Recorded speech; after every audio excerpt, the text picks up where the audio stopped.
You thought loyalty meant security until she proved otherwise.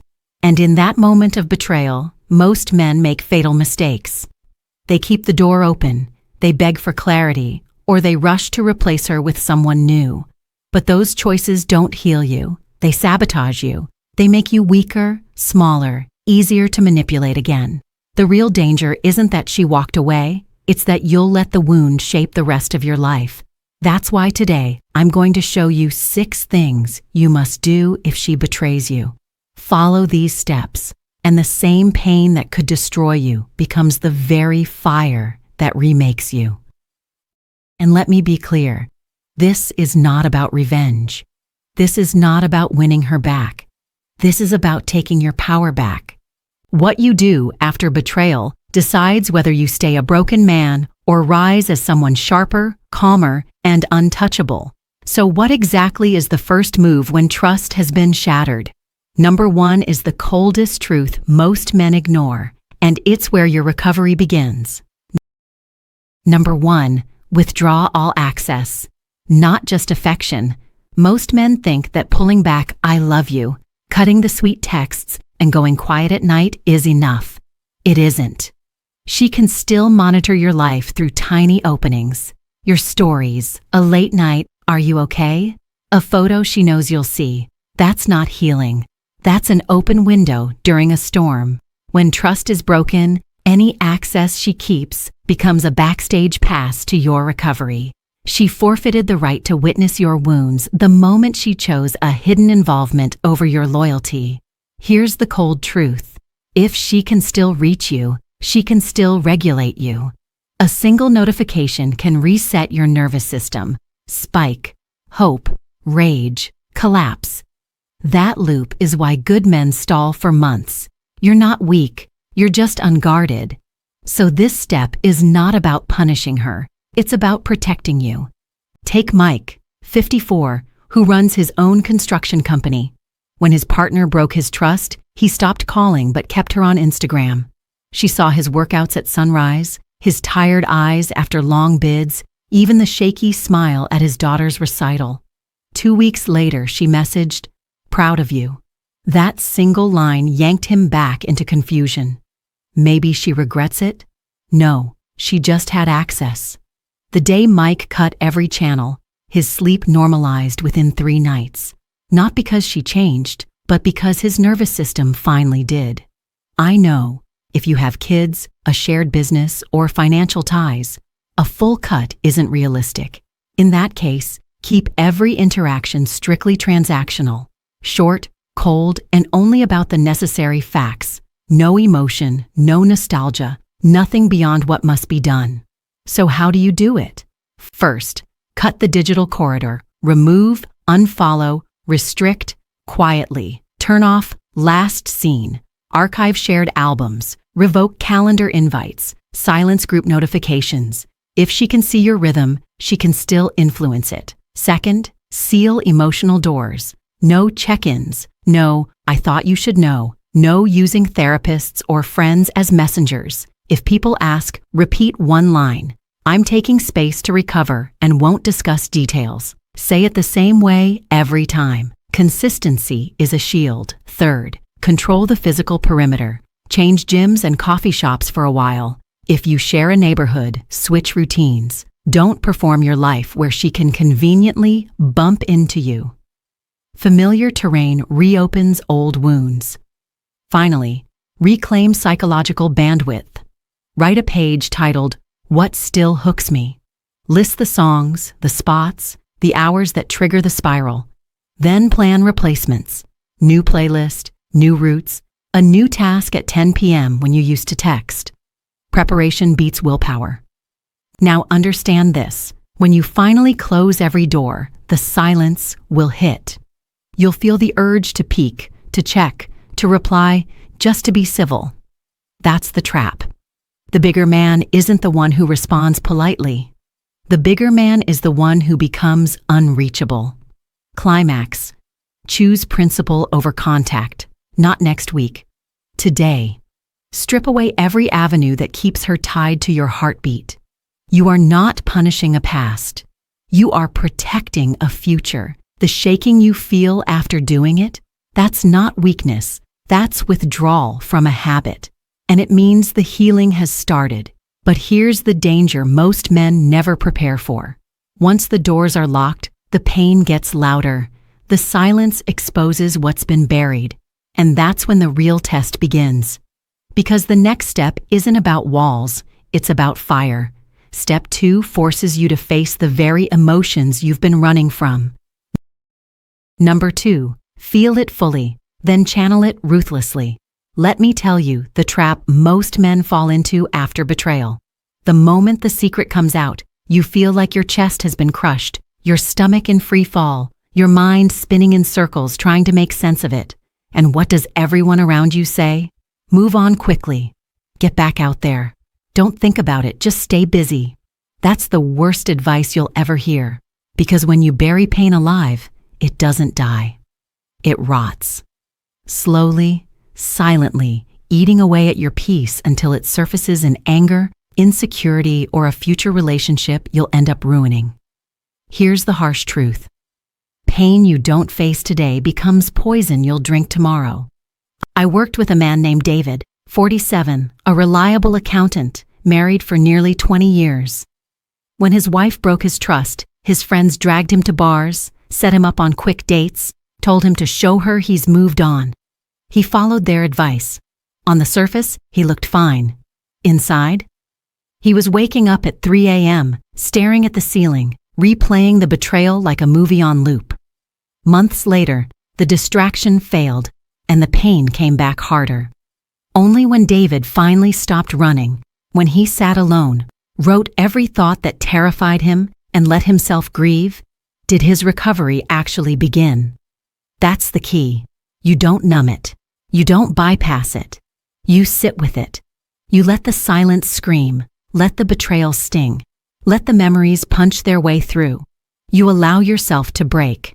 Not so you stay broken, but so you can rebuild without carrying the infection forward. And yes, healing isn't a straight line. Some nights will feel like progress, others like you're back at zero. That doesn't mean you failed. It means you're human. The point is not perfection, but persistence. Now here's the solution. First, give yourself permission to grieve. Don't call it weakness, call it honesty. If you need to cry, cry. If you need to journal, write until the page can't hold another word. Those moments of raw release aren't setbacks, they're purges. Second, set a container for pain. Pick a time, 20 minutes a day, where you let yourself feel it without distraction. No phone, no TV, no alcohol. Just you and the wound. This does two things. It prevents the pain from leaking into every hour, and it teaches you that emotions are visitors, not permanent residents. Finally, channel the surge. Energy doesn't disappear, it transforms. Take the rage to the gym. Take the heartbreak into a project you've been postponing. Take the silence and pour it into spiritual or creative growth. Don't pretend it doesn't hurt. Use the hurt as fuel. Men who master this step find something sacred. At first, nights feel unbearable. Then, strangely, mornings start earlier, focus sharpens, clarity sneaks in. You realize you don't need her apology to move forward. You need your own mission. This is where the shift happens. The same pain that could have ruined you becomes the fire that refines you. Climax. This is where you separate yourself from the average man. Average men medicate betrayal with quick distractions and repeat the same mistakes with a new partner. But you burn through it. You sit in the storm until the storm becomes energy in your hands. And that energy makes you unrecognizable to her, to others, and most importantly, to yourself. But here's the next trap. Once you've survived the fire, many men rebuild only their self-esteem. They look better, feel better, but never change their standards. And when standards don't rise, history repeats. That's why the next step is critical. You've faced the pain. Now you have to reset the foundation. Number 3, reclaim your standards, not just your self-esteem. Here's where most men get it wrong. After betrayal, they focus only on feeling good again.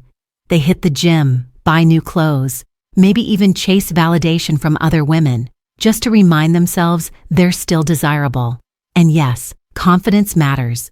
But if you rebuild confidence without raising standards, you're signing up to repeat the same heartbreak with a different face. Because self-esteem is about how you feel. Standards are about what you allow. Let me paint you a picture.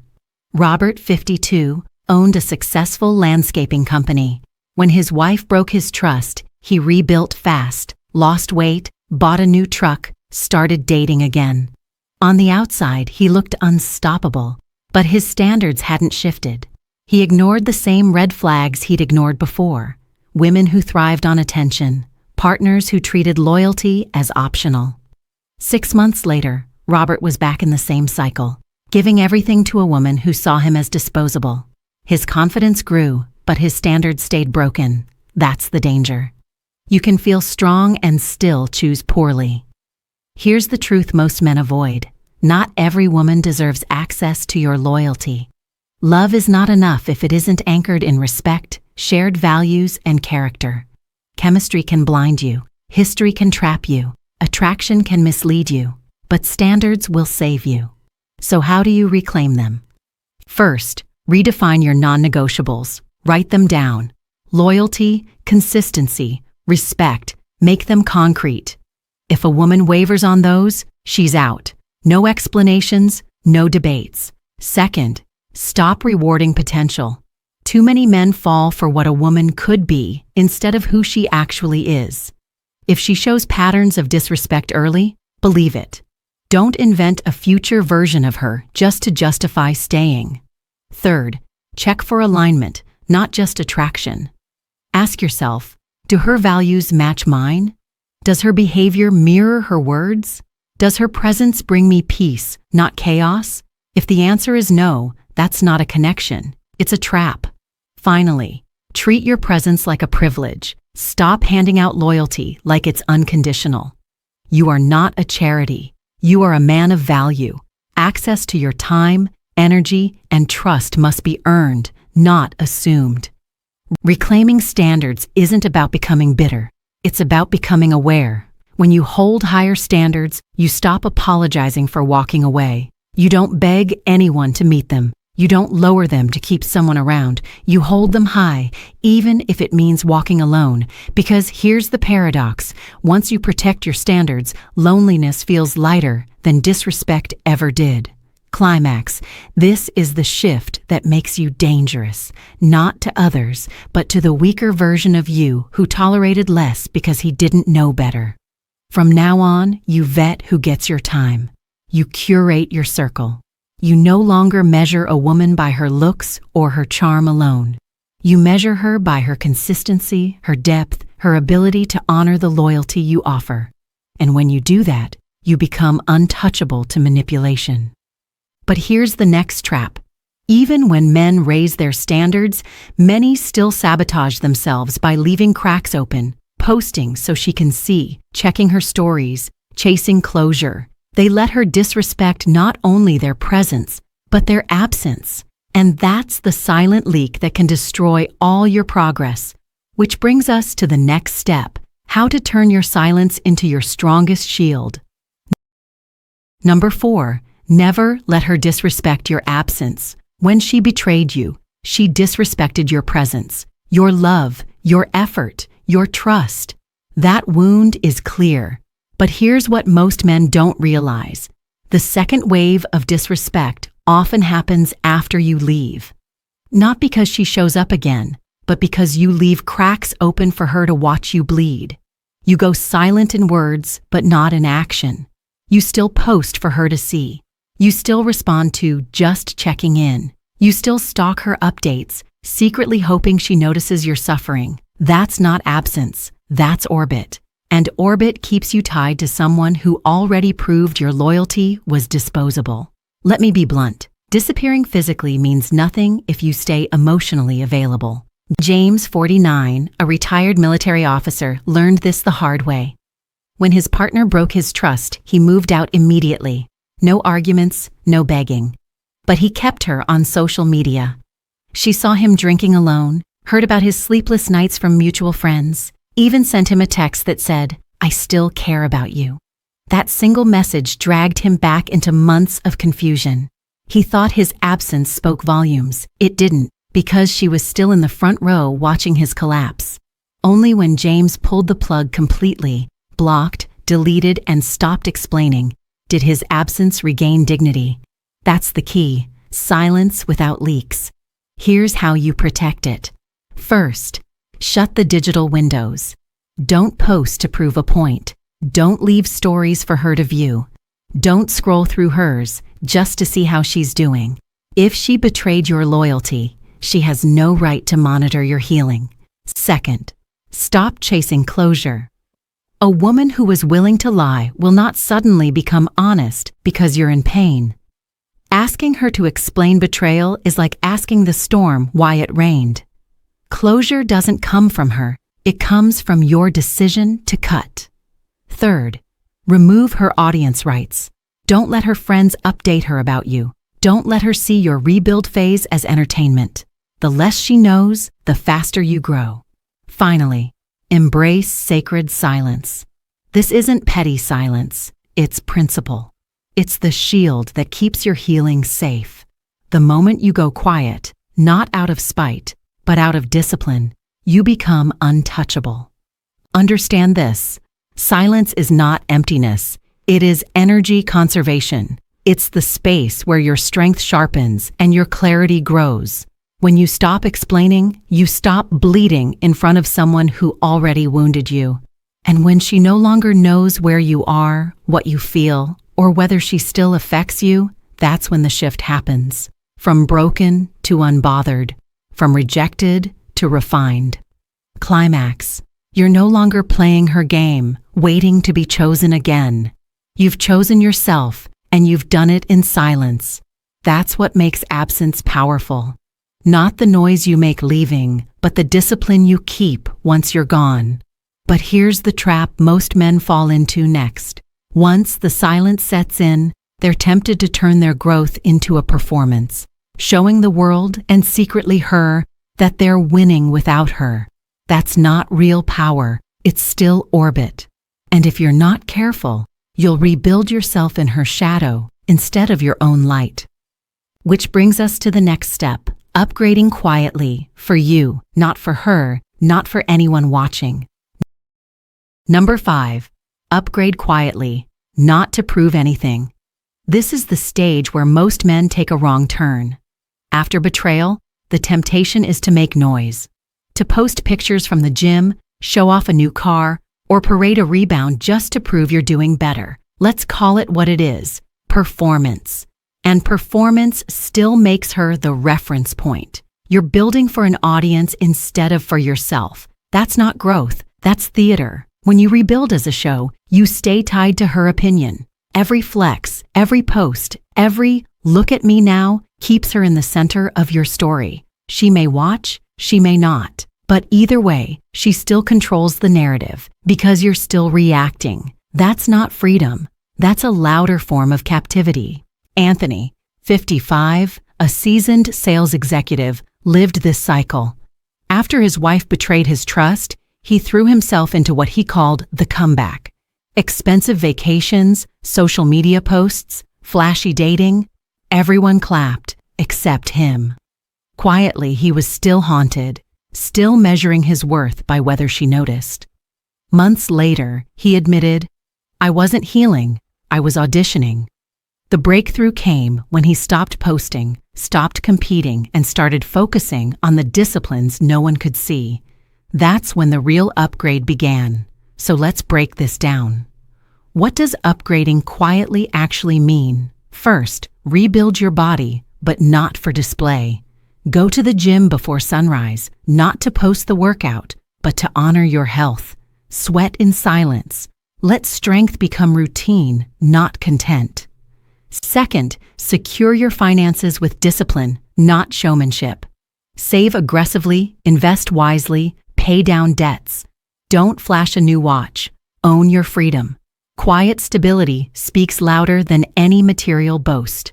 Third, deepen your solitude. Learn to sit with yourself without fear. Read, reflect, build inner calm.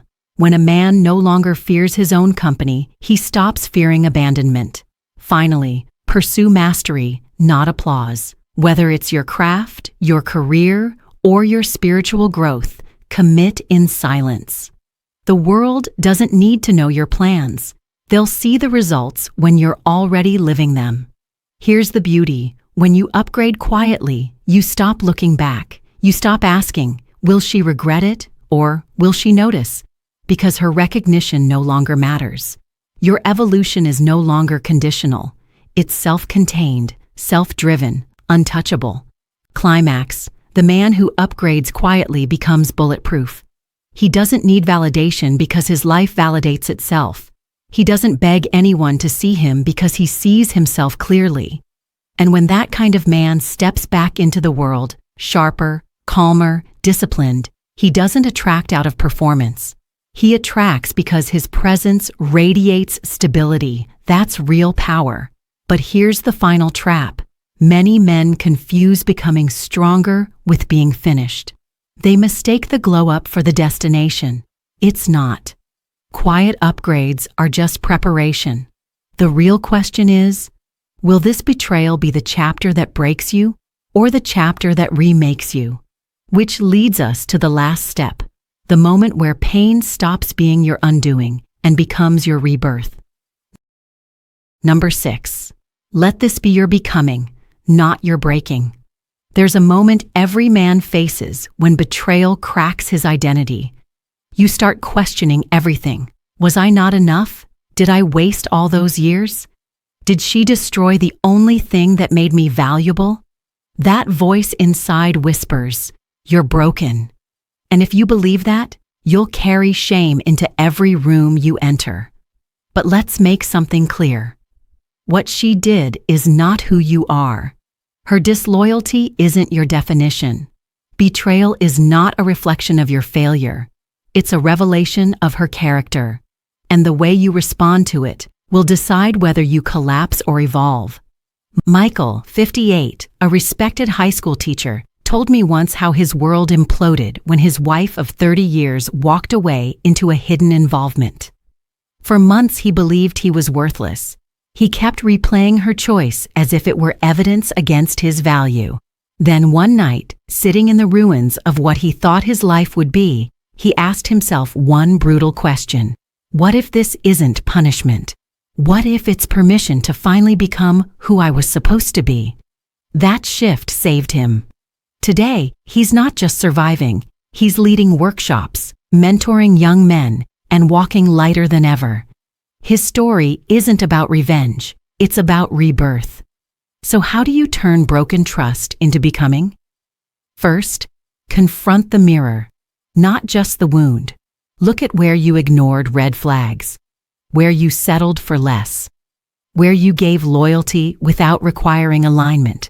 This is not about blaming yourself. It's about auditing yourself so history doesn't repeat. Second, separate trauma from truth. That voice telling you you're not enough, that's not reality. That's a wound echoing. Replace it with clarity. Her choice reveals her, not you.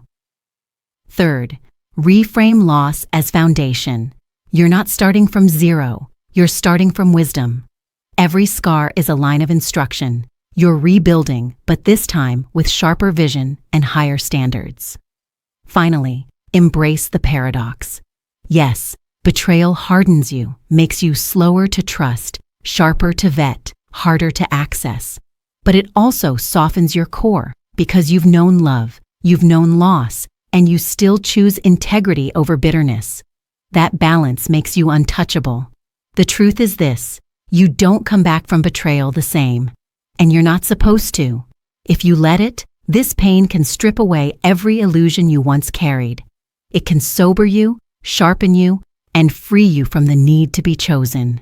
You finally stop chasing validation, and you start living with vision. Climax. You are not broken. You are being rebuilt. And not for her, not to prove anything, not to show the world you survived, but for the man you were always meant to become. The man who walks with dignity, who holds standards like armor, who no longer breaks when someone else walks away. that is the becoming. And once you see betrayal this way, revenge feels irrelevant, closure feels unnecessary, and desperation disappears. You realize you don't need to be restored to what you were. You're unfolding into something stronger. Now we arrive at the final truth. This journey isn't about punishing her or impressing anyone else. It's about rebirth. Here's where it all comes together. You've walked through the fire of betrayal, and every step has revealed who you are when everything is stripped away. First, you withdrew all access. You stopped letting her cross back into your world. Then, you faced the storm inside, feeling it fully so you could finally burn clean. You reclaimed your standards, not just your self-esteem, and stopped treating loyalty like a gift you hand out without measure. You learned to protect your absence with discipline, turning silence into your strongest shield. You upgraded quietly, not for her, not for applause, but for the man in the mirror. And finally, you chose to see this betrayal not as your breaking, but as your becoming.